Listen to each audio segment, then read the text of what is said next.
All right, folks, welcome back to the Blathering Conversation. It's Ken Napzok. Thank you, everyone who's been following me on this journey as I return to interviews.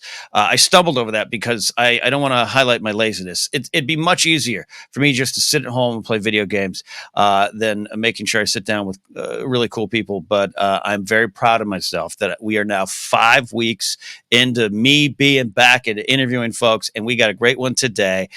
He's here right now. You see him on screen, so I don't want him just to sit there awkwardly. A few years ago, I was going out to New York with Mark Ellis, and he said, "Yeah, I added Kyle Lewis to the show. I don't know if you know him." And I was like, "I don't know who Kyle Lewis is," and I'm glad I've had the chance to meet this man. He's talented, funny, insightful, poignant. I think he does important comedy work while also just being damn entertaining. So everyone, please welcome. There's no live audience. There's no clapping. Kyle Lewis, welcome to the show. Thank you for having me. What's going on, everybody? I feel like we're doing the WWF face-to-face from back in the day right now. Before you have to go to Madison Square Garden where it's Razor Ramon on one screen and Doink on the other, and he's like, Rico, and all that stuff. Let me tell you, Razor. I used to love that stuff. I do. I kind of miss promoting the house shows.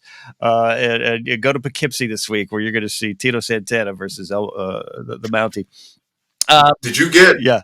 Because you're not from New York originally, right? No. Or are you? Yeah. Did you get different dates, or did you get Poughkeepsie? I just know Poughkeepsie's a great comedy reference, you know? Yeah, no, that's fair. No, cause I always wonder because like which ones did you get? Because we always got Madison Square Garden and Nassau Coliseum. Like, did you guys get like California ones and not Madison Square Garden? Yeah, no, definitely like LA the Sports Coliseum. Well, I was going to say the Pond, but that was a little bit late in the game. Well, mid-90s, the Pond. Yeah, but yes, it was definitely regional. Definitely regional. Okay. Definitely. There's so many different promos out there then. Imagine the workload. Imagine the workload of these wrestlers. This is going to be a lot of fun. I want to highlight up top, too. Thanks for those who have supported and checked out my comedy album, In My Day, live at the Harrison Pub in London, available on Bandcamp, special edition available there, and it's on Apple, Spotify, everywhere else.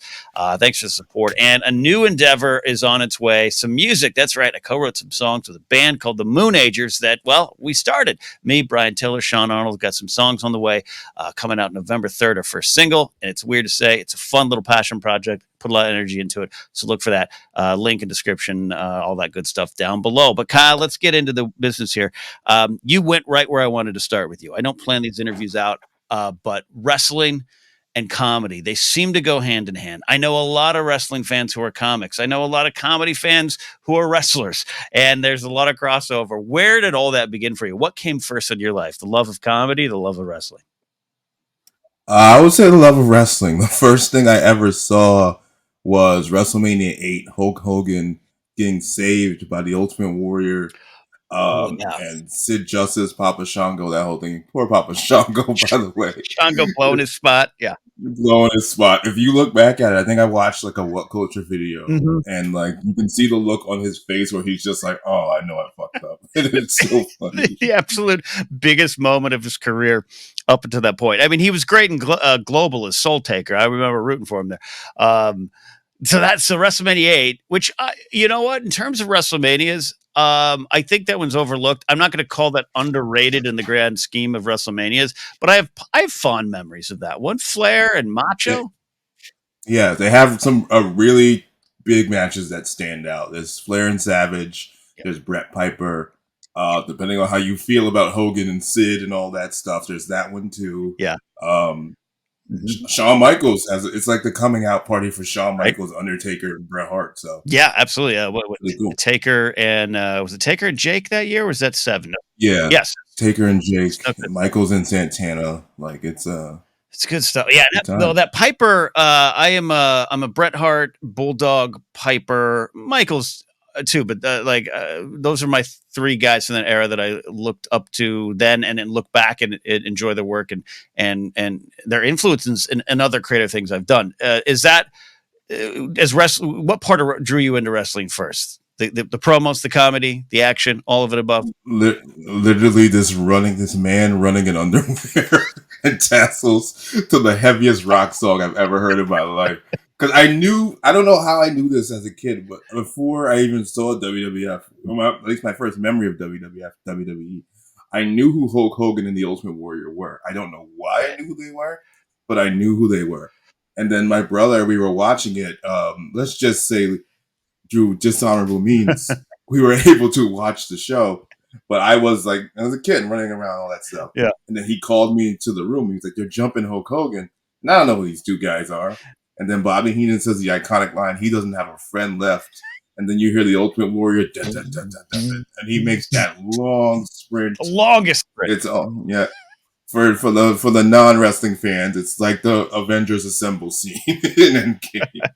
Yeah, the person you need to come through comes through, saves Hulk Hogan, and then these two guys are celebrating to end the show. And now we don't talk about them with such reverence anymore. Yeah. But back then, it was amazing. Yeah, it's a weird, almost sliding scale of there's a slight chance there's more reverence for Hellwig, Ultimate Warrior, than Hogan. I think it's a push, but it's weird how things have even changed over the last few years. But that's a seminal moment, and you're right. That speaks to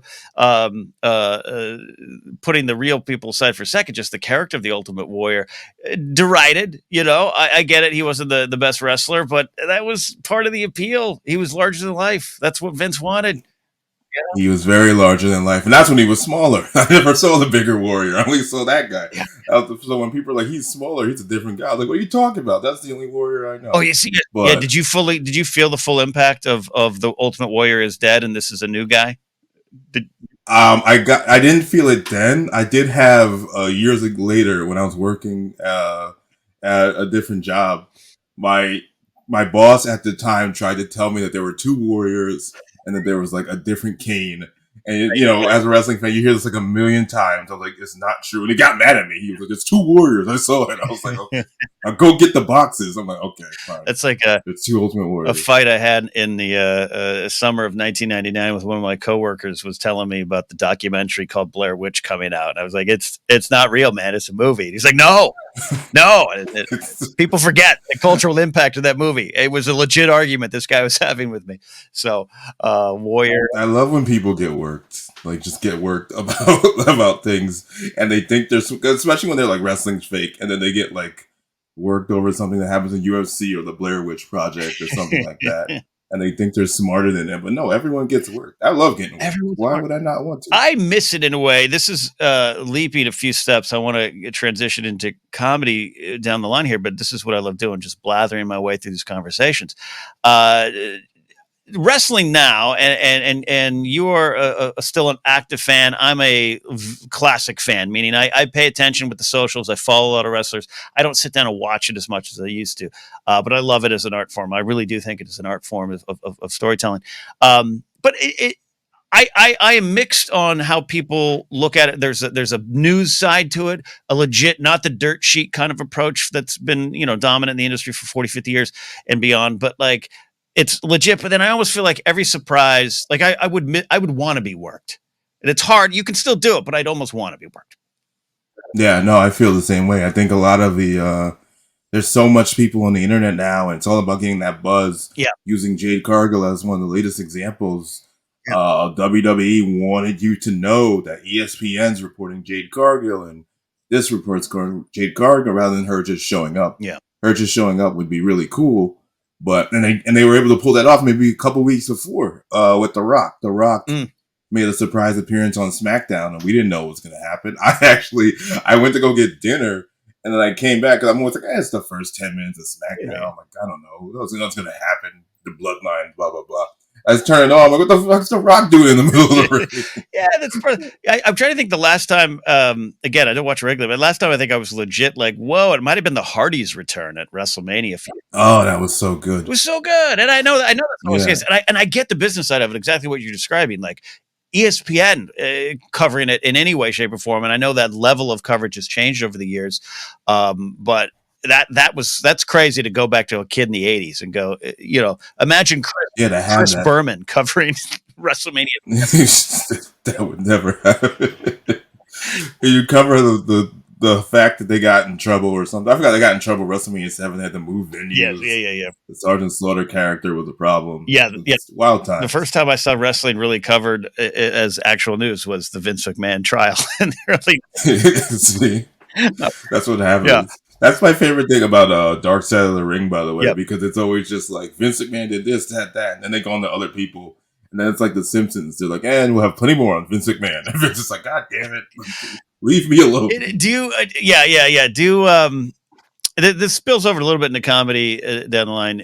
You as I don't know you on a deep personal level yet. We could still get there, but I'd call you a pretty principled and progressive person, at least in some of what the things you're trying to get out there in comedy. You have a lot of purpose to what you're saying. A lot of times on stage, I've struggled recently too with wrestling, where I look back and I go, who the hell was I rooting for as a person?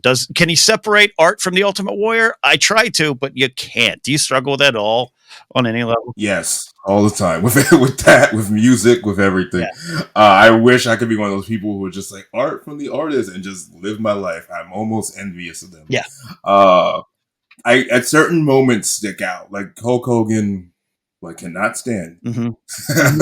WrestleMania 2002, Yeah. WrestleMania 18, when he and The Rock comes out and that whole Toronto crowd just goes crazy for him. Yeah. And you gotta love it. Like you gotta love that moment. Yeah. Like, even if you don't like him, Undertaker wears a lot of 9-line shirts. You can take that how you want to take it. I'm just gonna put that there. Yeah. He can either be really into the military or elsewhere. Yeah. But Yeah.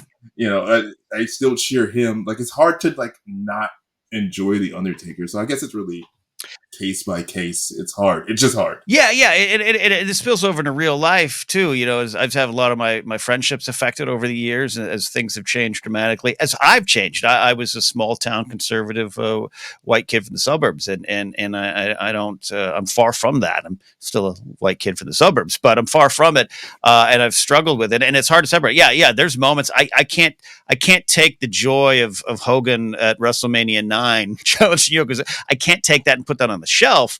But it definitely, it's for. See, I never had joy there. Poor Bret Hart. Well, here's the thing. I was a Bret Hart guy. I hated that Hogan did that. But like I was at my friend Joel's house dressed in a toga, all of us in togas, jumping up and screaming. So well, if you're in the togas, you gotta.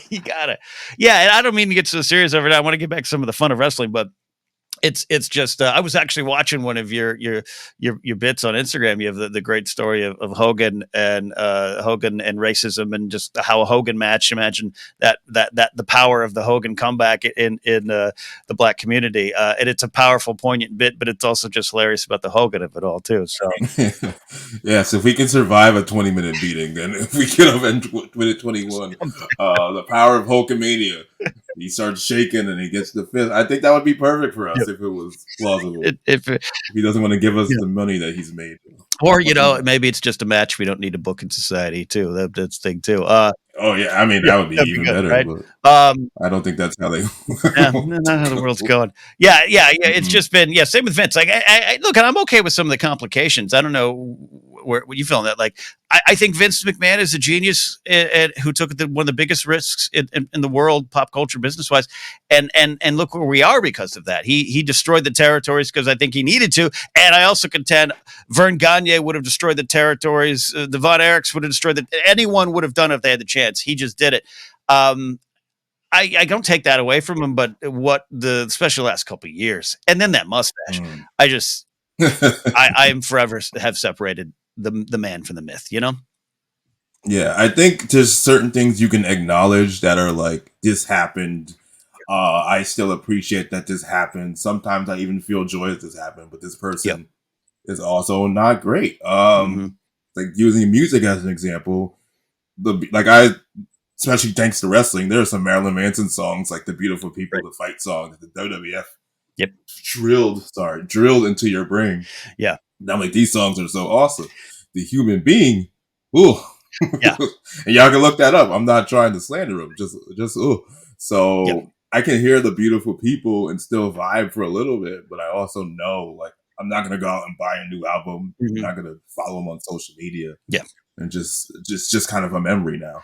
Yeah, just kind of a memory now is a great way to look at it, and I'm all for. I mean, we are forever more exposed. That's just the way it is now. Social media, whatever you want to look at it, I'm okay with it, and it's a good thing exposing a lot of the monsters. But even on your shirt, you have Vince, you have one of my all time favorites, Roddy Piper, and Yeah. I got to know Rod a little bit working with him in comedy for one or two nights, but in wrestling, actually in a wrestling ring with him, and there was a guy who had a lot of complicated things in his past, a lot of things in the ring that probably would raise some eyebrows of things said and done. Mm. But at the end, there was someone who had seemed to pay a price for it and was trying to give back in a lot of different ways. And I think it's fair to learn both sides if that's the case. But I think a lot of other folks, they aren't doing what Piper was doing. No, they aren't. I think and Piper as an example, like I maybe other black people feel differently. I don't care about the fucking match. Like I don't care Yeah. about it. Where he has to have Mm-hmm. like, Mm-hmm. was it good? Was it cool to do? No. No. But I don't like I don't think like it should be erased. I don't think that helps anybody. Yeah.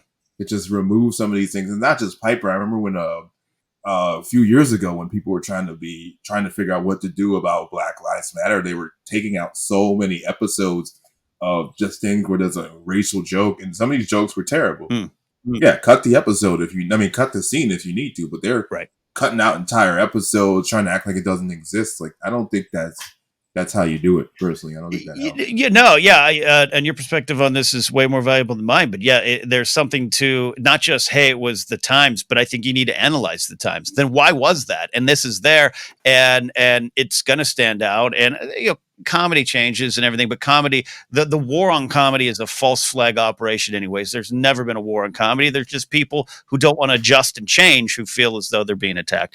But yeah, All the time. I don't need all the 30 Rock, it's always sunny Philadelphia edge pushing humor there, but I think it's okay to look at it and go, why? How did this happen? Yeah, exactly. Why? Why? Go ahead. I think they just didn't want to have to explain themselves like every 10 years when a new generation is like, what the hell is this? And they're like, oh, not again. So I guess on that front, the one that pisses me off, there's two, and these are cartoons. Tom and Jerry, the best to me, the best episode of Tom and Jerry is when Tom, Jerry, and the dog Spike all have a peace treaty, and they're all working together. Yes. And then they all lose it over a steak and start fighting again.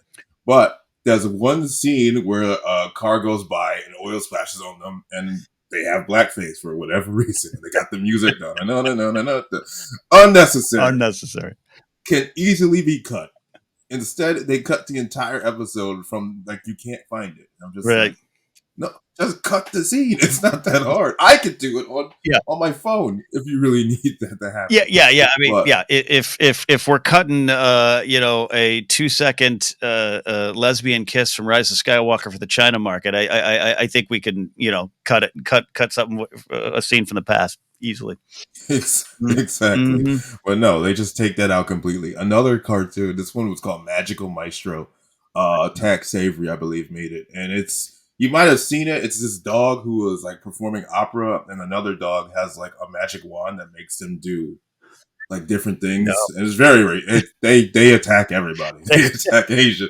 They attack black people. They attack country people. They attack everybody. But it was like, and they would show that on TV, like with no issues for a very long time.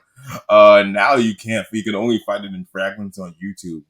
No. I guess not talking about that in description. That one should probably stay in the vault. But I personally enjoyed it. No matter, everybody caught strays. Let's put it as the kids. Well, yeah. Sometimes satire, maybe doesn't hold up over the years, but then yet we have, you could probably get the entire like F Troop, which has Italian Americans as Native Americans on screen or something like that, and that's there. That's on Nick at Night. It's okay, They're like, why not show it? No problem. I just want my old cartoons and racism. I want my old racist cartoons back. That's a good spot. With comedy, I don't ever want to put words in anyone's mouth. And when I say that, your comedy to me has some great purpose and poignancy behind it. Also, you have some just wonderfully silly things too, and you're very funny. One of the things I always love about your sets because I see them usually about once a year or twice if you're out in San Diego. You're funny overall, but you've always got one or two little details that just get me so cracked up. Whether it's the white guys talking about bands they saw in concert, or this recent bit you have that I saw about white women in the office. I'll let people find that on the internet. It's hilarious. What drives your comedy in general? I know some nights it might be silliness, some nights it might be you got something you want to say. But how do you approach that? How'd you find your voice? I don't. It's interesting. I honestly, I go through just whatever's going on in my head and Yeah, things that I want to say.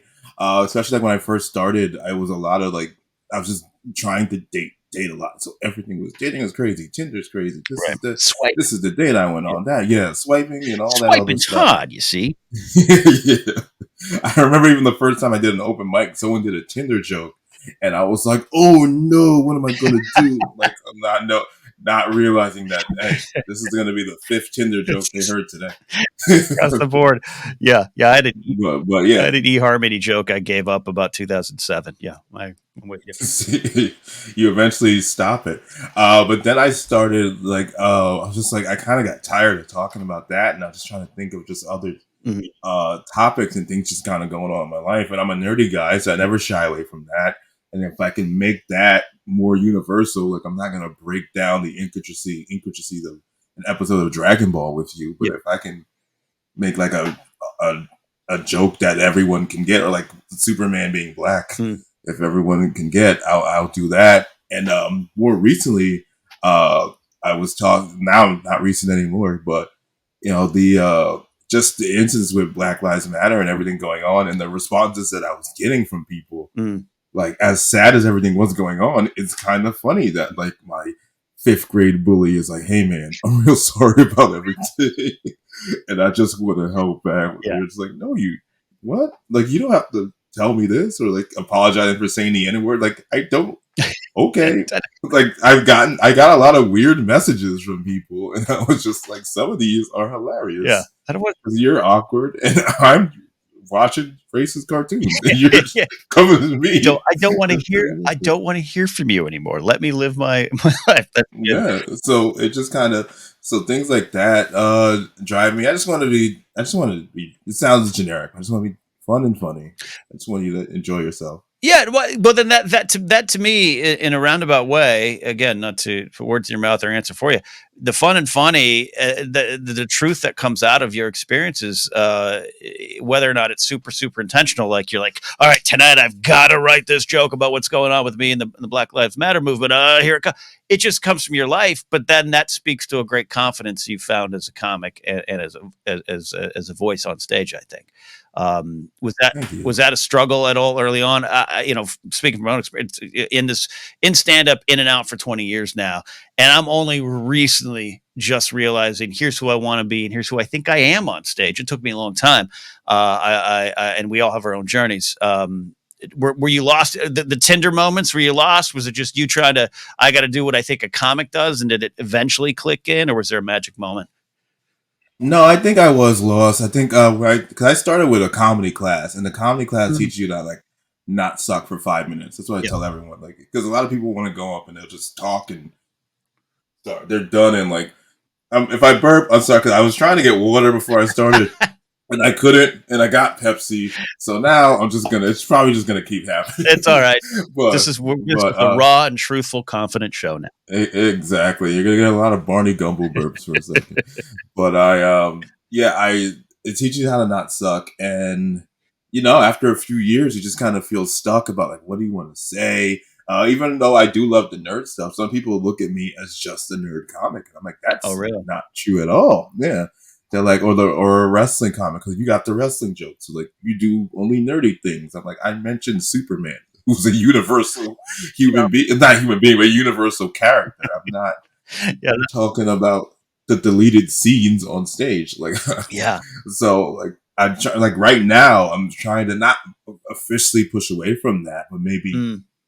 like move forward. Like I really like my current stuff now. The thing that just happened in a barbershop, and for Oh, people yeah. who haven't heard the joke, I was at my local barbershop, and they were cutting my hair, and then they saw a nice woman walk by, and they were like, "Hey, go talk to her." And I was like, "I can't. I'm literally in the chair." And they were like, "Oh, so does that mean you like white women?" And then everything explodes from there. Yeah. Um, so I kind of like that I can pull from those things and do a set maybe where you're not hearing like a pop culture reference, multiple pop culture, which I do bring those out for Mark's shows because Mark's fans are more pop culture friendly than a typical crowd. But And they still are, especially when we're down in San Diego, out in New York during that week for New York Comic Con. But you and I both have found, like, even this last round, just at the time of this recording a couple weeks ago, I think the first night you and I were both like, "Oh, it doesn't seem nerdy at all." no, not at all. I was like, well, there go my doink jokes. You know, my Alf jokes, all these ones, I was like, oh, they're gonna kill it tonight, but not this time. Which is great for Mark, by the way. Yeah. Like he has developed an audience that's not just the wonderful audience that he had before and still does. He's got another audience that has found him, and or even people who are just going out to see comedy on a Friday night, and they're like, "Fuck yeah, we want to watch this guy." Like that's great. That's what we all want. Yeah. There's this delicate balance of, especially doing the shows with Mark, and we appreciate an audience that's been brought in from the Schmodown, the Schmoes Know, Collider, Screen Junkie stuff that we've done. But Mark will even tell you, and I want to say this carefully so no one takes offense, but Mark will tell you, like, but the nights where I make strangers laugh are that much more important and that much more valuable to me. And so, this last round in New York, it didn't feel like a total home game for us, and that was a good thing. Mm-hmm. Yeah, and yes, if anyone is listening, we do miss you, and you guys are awesome, and you guys are still awesome. Just putting that out there. Yeah, trust me. Don't want anyone getting upset. I did a Star Wars night of comedy on May 4th over here in Flappers in Burbank, and I was like, great. I got all my Star Wars, and I wrote some new Star Wars jokes, and I wrote that Star Wars book, and I'm going to put on a Star Wars shirt. And I get there, and half the crowd didn't even know what Star Wars was. They were just there for a night of comedy, and I felt so alone. So alone. You're just like, well, let's strap in, guys. But that's also a good thing. At least you're talking about growth in comedy too. I think even a few years ago, if something like that happened to me, I would not be able to pivot. I'd be like, we're gonna go through all these jokes for 10 minutes, and especially this year between Jen Sturger, wonderful, her shows in San Diego, and even this round with Mark. Yeah. Once you learn that the audience may not be as nerdy as you think it was, at least for these themed shows, you're like, okay, cool. I can. Yeah. You already in my head, I know where to go from A, B, C, D. When a few years ago, I'd be stuck on A, and I would not be able to get out of A, and you would just have to bomb. Yeah, no, a few years ago, it would be, I'm holding, for those in the audio, I'm holding up a piece of paper, but I'd be looking at my set list going, this is it. This is all I got compared to, this is what I memorized on the plane. And that ability to check down and find the open receiver is key. Or as Mark will sometimes tell me, hey, you threw an incomplete pass or an interception on that joke. You got the next play, and don't get in your head about it. So, it's part of the growth as well. How long have you been doing stand-up now?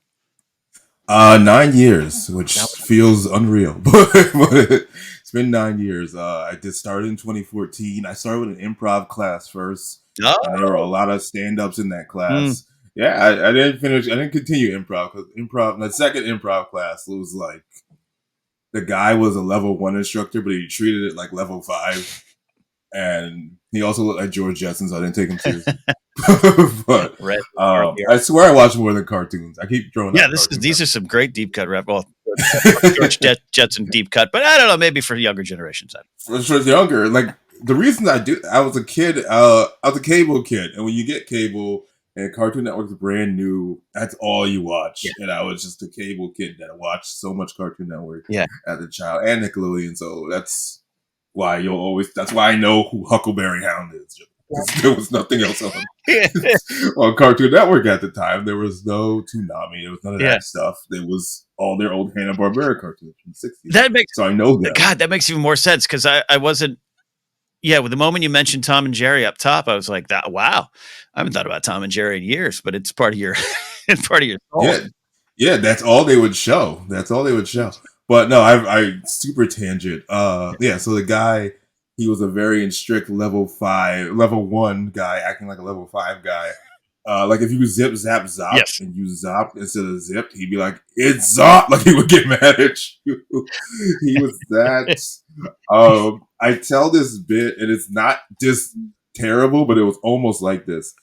He made us like describe how we were feeling, or like talk about like how it feels to go like shopping, or like something he did that weekend. And this woman who was in the class just broke up with her boyfriend. So she's like, "This reminds me of me going shopping with my boyfriend. We just broke up." And she starts crying and she's breaking down. And then he's just like, "I know you're hurting, but we have to start the scene." Like, and it's just like, and everyone's like, "What the fuck?" Like, We're just doing yes and, man. We're just yeah, exactly. So now we're in a sad zoo. Like she's crying in the zoo. We gotta work around it. Like what? One of the giraffes died in the zoo yeah. because she's tearing up. We gotta work with it, I This guess. guy's like the But Megatron of improv teachers here. yeah, Oh, exactly. God, Transformers they did not show on Cartoon Network, not yet. not yet. But I do know them. So what pushed you from improv to stand up? I too went from the improv sketch world to stand up, but what pushed you? It was even before that. I was working a logging job where you're just Mm. like typing up things that are going Wow. on a video, and it's very boring. There. But I had these thoughts of doing stand up comedy in my head, like me on stage, and I never have thoughts like that. I was like, I never even thought of doing stand up comedy. I was like, what? Why would I even do this? And the thoughts wouldn't go away. So Voice. when I did the class, there were stand-ups in the class, at least aspiring brand new stand-ups, and they were like, "Take this class, Yeah. because that's how you can start doing stand-up." And then I did my first show. I did the class. And the first thing they do in the class, they're like, "All right, well, you're gonna go up and perform." And I maybe have like scribbles of things that I think are funny. Yeah. But you're performing a 5-minute set day one. Really? And I'm like, "Oh shit, yeah." So you just have to go with it. And thankfully, my instructor, Karen, I'm gonna butcher her last name, Karen Bergreen. I'm gonna look it up real quick. Mm. I'm on my work account. I almost said the name of my job. We'll keep your shoot job secret.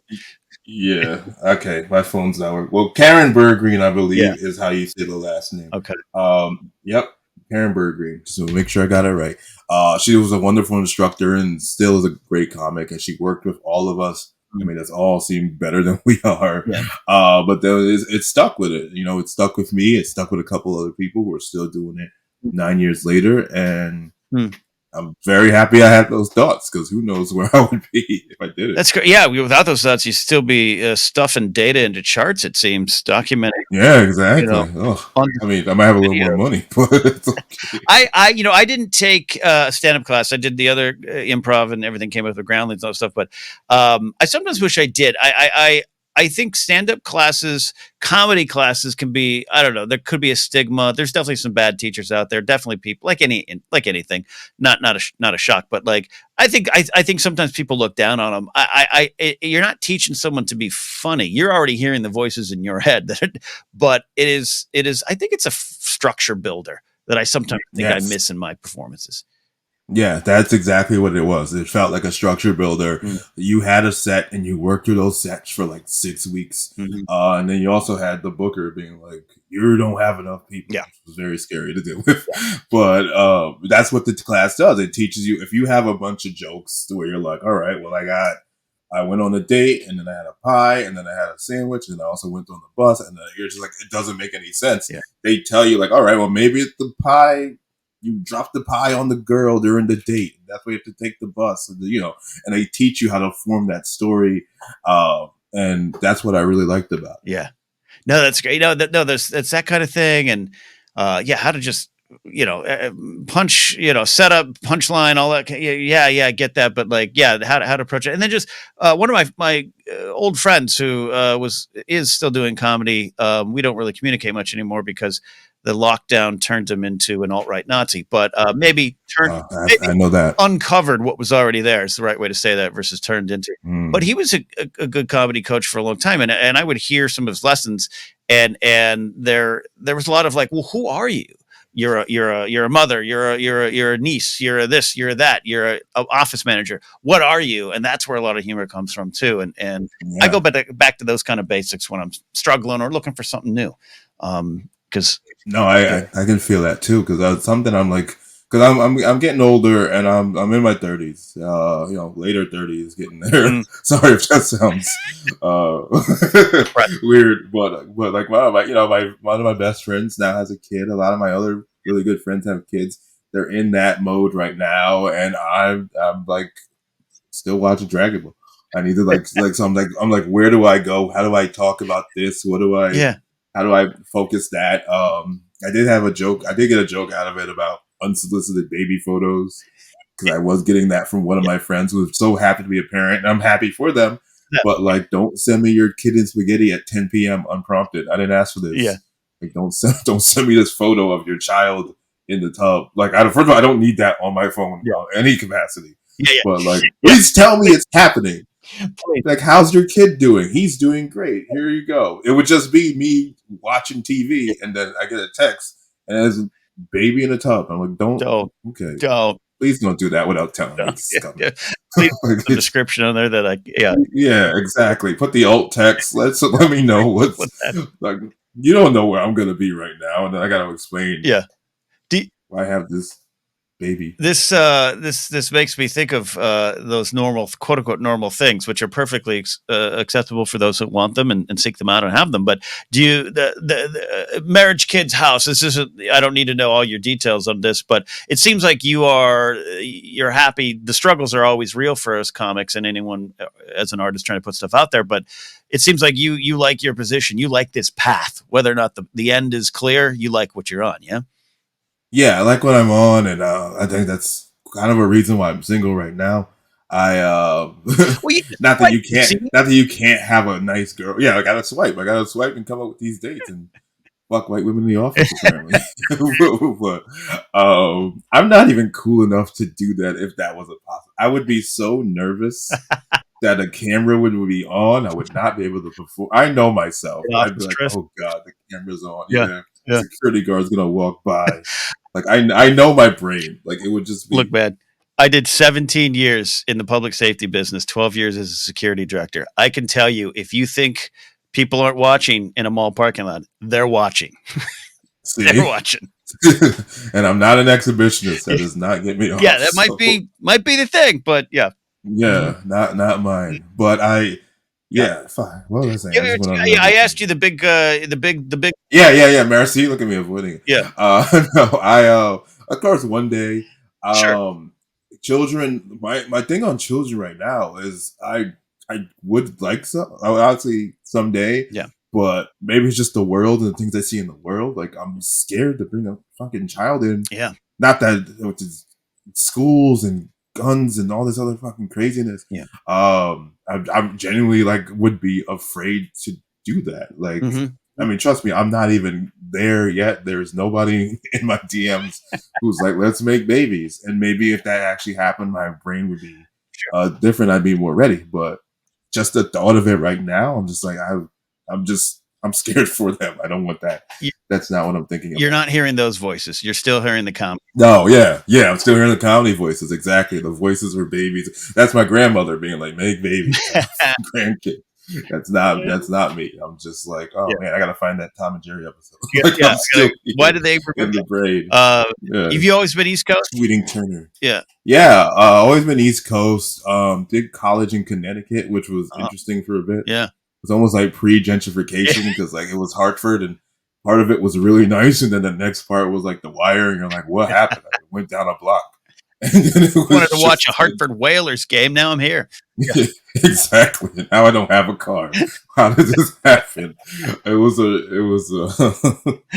but I met a lot of wonderful people in Hartford. I joined the fraternity, which was good, like a fraternity that doesn't haze, which is nice because I don't want to put thumbs up butts and whatever the hazing fraternities do. Yeah. Broomsticks belong on brooms. Yeah.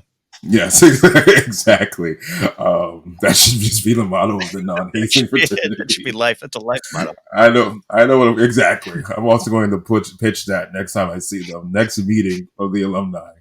New slogan: broomsticks belong on brooms. They turn in your number. It's time. But yeah, I did that. And that's really just mostly East Coast. I've thought about moving to the West Coast. Yeah. And I don't think I would mind it. I like enjoy, like, unlike a lot of comics, Yeah, I enjoy my time when I'm in LA, even though I don't do that much. it's I yeah. have a lot of good friends out in LA, but I'm also very, very New York, and I also can't drive. Mm, So I'd have to change some yeah, things yeah, about me if I ever want to make that yeah, move. yeah. But I am very, very New York A as a good person. a good car for one. Yeah, Yeah, yes, I would um, need that, or mm. I'd spend a lot of money on Uber. Is there the only real time I've spent in New York comedy is at the New York Comedy Club with Alice Show, and I was bummed we left a day early than we normally do. I would have happily attended your Comedy Select show, which those on the East Coast of the New York area. Kyle's got a great show. I would have been on it. Character Yeah. Select. Sorry, I said Comedy Select. Yeah, Character Select. Yeah, would have loved to. So we're going to aim for that maybe next year. But uh, so I'm not. I understand the big overall general differences between the two coasts for decades in terms of comedy. But is that a real thing? Do you feel the differences? Oh, absolutely. I don't think I embrace LA comedy Mm, as much. I mean, because when I go, I'm usually there around Comic Con, yeah, and then, especially now more recently than before, if I go 4 days at a con, like I'm like, maybe let me not see anybody because I yeah, was around a bunch of people, yeah. so I don't want to go I and do just now. start like on everyone and get everyone sick. Yeah, But even before then, I have friends who are, I don't want to be the person who goes to a friend's house and is like, all right, well, I'm doing 8 different things. I'll only see you for bed. mhm, Like, mhm. I need to make like a trip.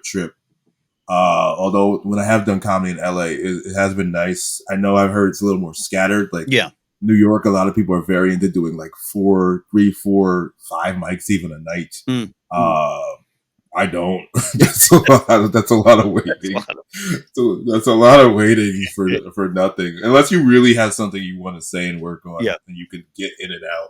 But if you're the last guy at the mic every single time, like Right. your whole What are you day, doing? Yeah. what are you? Yeah. What are Um, but New but New York, you can really hit 4 or 5 shows, especially if you're at that level. I'll shout out Jared Waters, who's a comedian in New York, who like, even I think someone even documented it. I think he did 7 shows one day we doing? on a Saturday. 7 spots, I'll say, seven Spots. Yeah. spots. And he's going from the city, the Queens, the different parts of New York, and he's able to do this. I won't say with ease, Right. but he makes it look effortless. And he's a very funny comedian. Like, that's something that you like strive for yourself. Yeah. Maybe not 7. I mean, if someone wants to give me 7, sure, Sure. but I'll gladly do it. It seems. But Yeah. you can definitely do that more in New York, where you're like, instead of how we would watch the show, we'd watch Mark's show. Yeah. Yeah.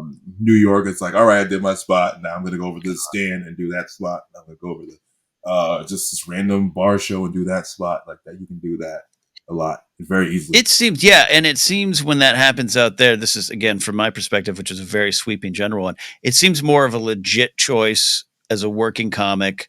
I got 2 or 3 spots. I'm going to run around town versus sometimes in LA, like some of the big names do. I mean, you do the Comedy Store, Improv, Laugh Factory. That's the course if you're at that level.